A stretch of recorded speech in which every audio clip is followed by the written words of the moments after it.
Just unpause. Okay, now start counting for the song.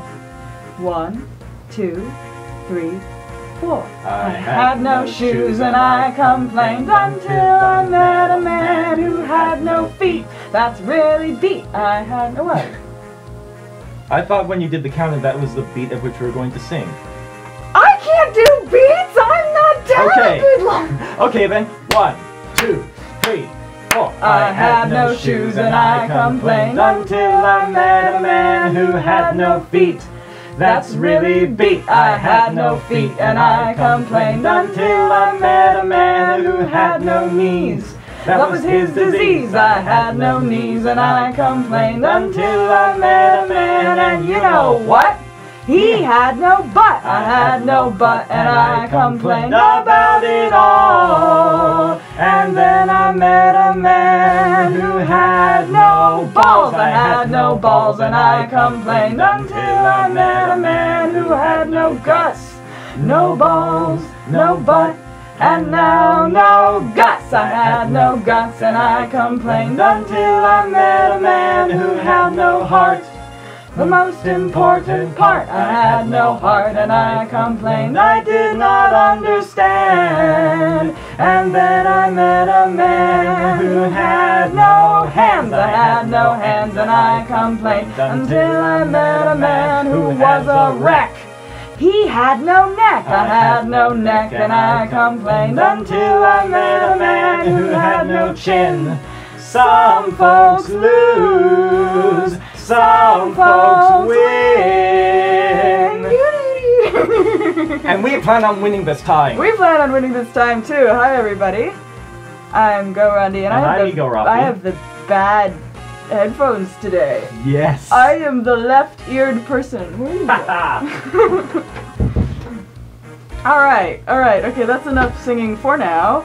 We're on floor 8 of the Logdo Ruins. It's September 20th in the evening. Let's see what I have in store here today.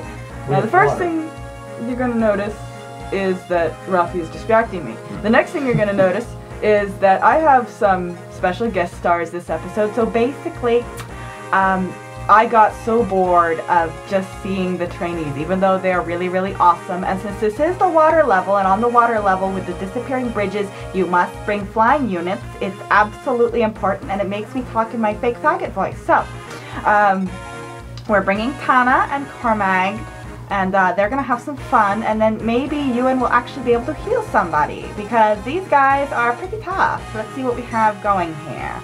And that guy's got yes and yes and yes and lots of yes. The Cormag, be very careful of those guys. Oh, he's gonna have to be careful of that one too. La la la la. Any goodies for us today? No. Why do they never drop the dragon axes? I only have 3 already. You can use a dragon spear at this rate. I can do the dragon spear. I like the dragon spears. They're long and pointed. I wonder what's in there. That's why we have Colm here. He's just going to hang out until he can get over there, and maybe his friends will give him a lift. Anyway, that's enough of that. Let's get this party started. Are you gonna drop the fag voice? Yes. Okay. As much as fags rule, it can get annoying after a while. I blah blah blah. I do blah da da da da da da. Yeah. See, while you're doing your executing your battle plan, I'm going to tell you guys about an interesting experience I had today while I was playing Halo on multiplayer. For those of you who don't know, Halo is a odd little game where you play as a cybernetic super soldier and you run around. I know what Halo is. Okay. And you know how Capture the Flag works. If you know how Halo works, you probably know how Capture the Flag works. You go grab the opponent team's flag, you bring it back to your base, and then you score, but only if your flag is sitting there too. So you can get into these stalemates where you have their flag and they have your flag, and you have to go and get your flag. Hold that thought. We are about to see a battle that the person will actually gain experience. Oh. Maybe a critical? Oh. That would be cool. No. Oh well. Oh well. I'll get you next Oh my god! He gained XP! This is so exciting! Oh my gosh. Anyway, so that's not such a big deal if you're a moderately experienced Halo player like me. You know, to just if you have the flag and you're a tough fighter, you'll go and hand off the flag to another guy who hopefully will have the smarts to go and hide from the bad guys while you go find the opposing team's flag, and then you kill them and get the flag back. No, hang on, I think we might get a level up. Let's see. Oh my god, it's a level Yes! up! Wow! I haven't seen that in so long! Oh my god! Yay! That's okay, not bad. I'm over myself now. So, I was playing on this particular variant of Capture the Flag where you could not hurt your teammates, which is handy sometimes when you're chucking grenades into the enemy's stronghold, and you don't want to have the hassle of accidentally hurting one of your own men while you're I don't know if that's sad or not. blowing the crap out of the enemy cybernetic super soldiers. But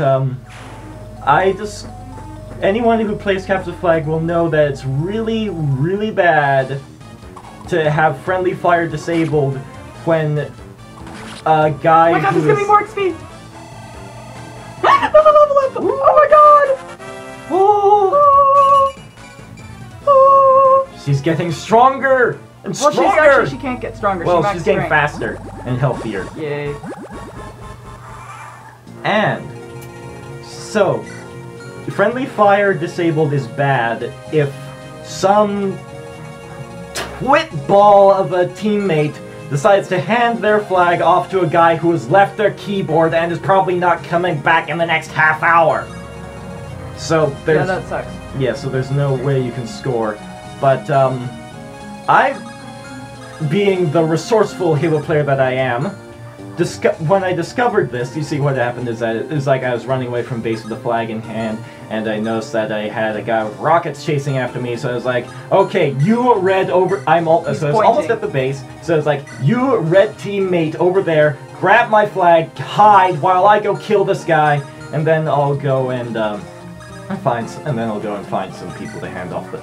And then I'll go and find the people who took our flag, and so I went to kill the guy who was chasing me, and then I turned around, and I saw nobody had picked up the flag that I had thrown. It's like, what? When I throw you the flag, you pick it up, and you go hide! Idiot! So I picked up the flag again and threw it off to somebody else, and made sure it actually landed in the hands of somebody before I went away. And so I know that looks weird, trust me, I have a plan. Okay. And so I went with a group of fellow red team guys in order to get our flag back, and long story short, we did. And so I decided to opt for guarding the base, because sometimes the person hiding with the flag will be actually pretty far away from the capture point, and thus in the time it takes for them to get back to base, a blue could get in there and take the flag all over again. So I opted for defense, and I was thinking, so I respawned and I looked around. I was like, okay, there are no blues here.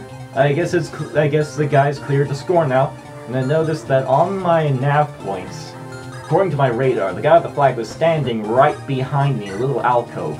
And I was thinking, come on man, score! And then I saw this scuffle of a bunch of reds beating the crap out of one red who had the flag and wasn't moving. Oh, shit! Because this was a friendly fire disabled server, which meant that I cannot kill the guy who has my flag and take it back and score with it properly, because you can't just grab a flag out of a teammate's hands if they're not doing anything with it. You have to let them score, or they drop it or die. And since the guy was AFK, the only way they could drop the flag was if they died.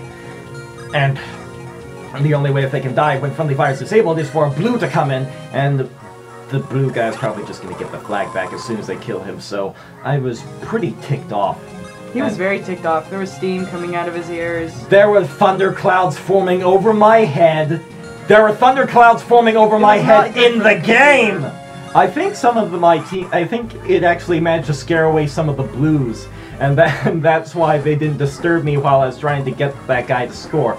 See, what I discovered is that since I can't hurt this guy, I can actually kind of nudge him around by throwing grenades at his feet. And when I throw a grenade, it'll kind of nudge his body when it blows up. So I parked a Jeep in the base, and then I nudged him along with grenades until... Tana, you're not supposed to be stealing the show. Oh. Like that. Jeez. And, well, let's just say she's earning it. So I pelted him out, so I nudged him out of the little alcove so I could push him with the Warthog. And then it was a long and involved process because I kept on having to run back to get more grenades. And some people started messing with the Warthog, moving it to places where I didn't want it to be. But long story short, I nudged the guy, and then I rammed him in order to get him to frickin' score! And I did it.